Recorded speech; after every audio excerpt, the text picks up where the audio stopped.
Question 1. What is the term for the overflow of tears due to impaired tear drainage? Option A. Hyperlacrimation. Option B. Epiphora. Option C. Dacryocystitis. Option D. Dacryoadenitis. The correct answer is B. Epiphora.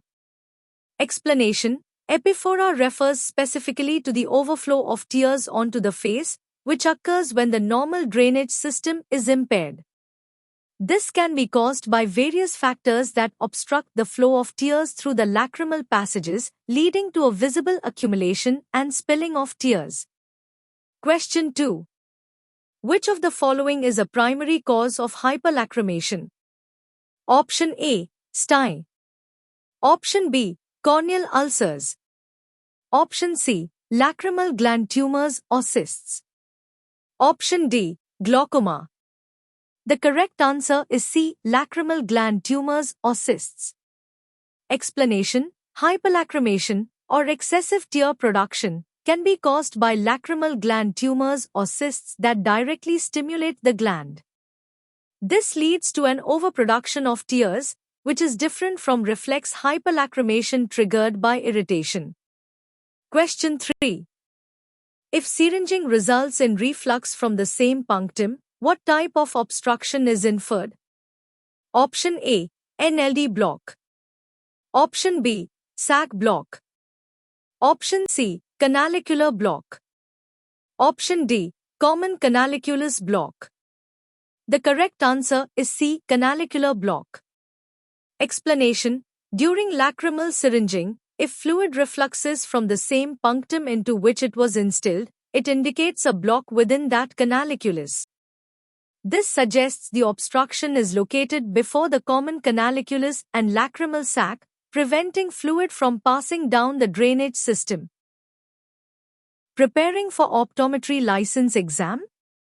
Enroll our course MCQs in optometry and get access to subject-wise notes, MCQs, previous year MCQs, last-minute revision, common group chat and more just in 1749 rupees for 1 year. Question 4. At what age is Creed's massage typically used as a conservative treatment for congenital dacryocystitis? Option A. 0 to 2 months. Option B. 2 to 4 months. Option C. 3 to 6 months. Option D. More than 4 years. The correct answer is A. 0 to 2 months. Explanation. Creed's massage is a conservative treatment option primarily used for congenital dacryocystitis in infants during the first 2 months of life.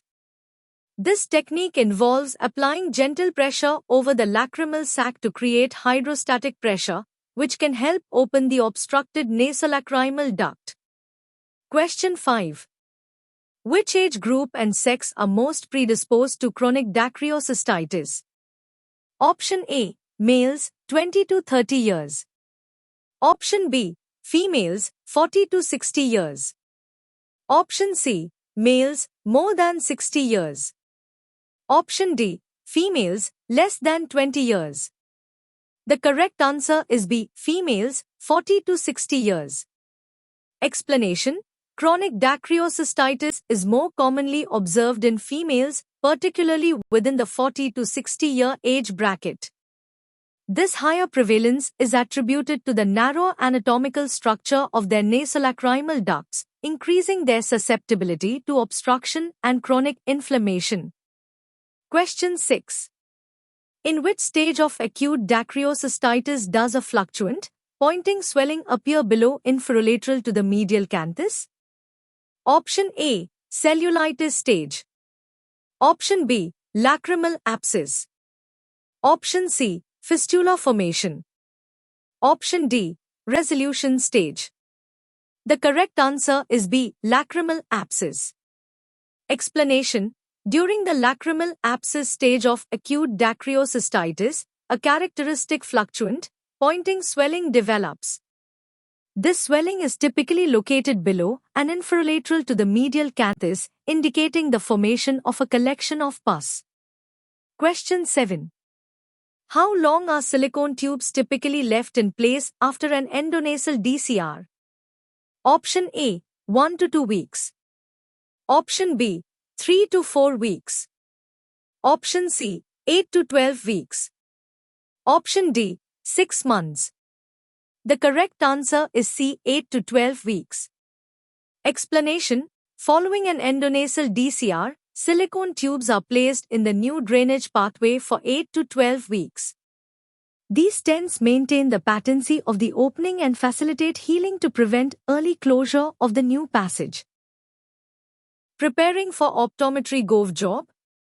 Enroll our course Gov Job Preparation and get access to subject-wise notes, MCQs, previous year MCQs, mock tests, common group chat and more just in 1249 rupees for 1 year. Question 8. Which systemic disease is the most common cause of secondary acute dacryoadenitis? Option A, influenza. Option B, infectious mononucleosis. Option C, measles. Option D, mumps. The correct answer is D, mumps. Explanation: mumps is recognized as the most common systemic disease that can lead to secondary acute dacryoadenitis. This viral infection primarily targets glandular tissues and can cause an acute inflammatory response within the lacrimal gland. Question 9. What is the initial treatment for the cellulitis stage of acute dacryocystitis? Option A, incision and drainage. Option B, fistulectomy. Option C, systemic antibiotics, NSAIDs, hot compresses. Option D, DCR. The correct answer is C, systemic antibiotics, NSAIDs, hot compresses.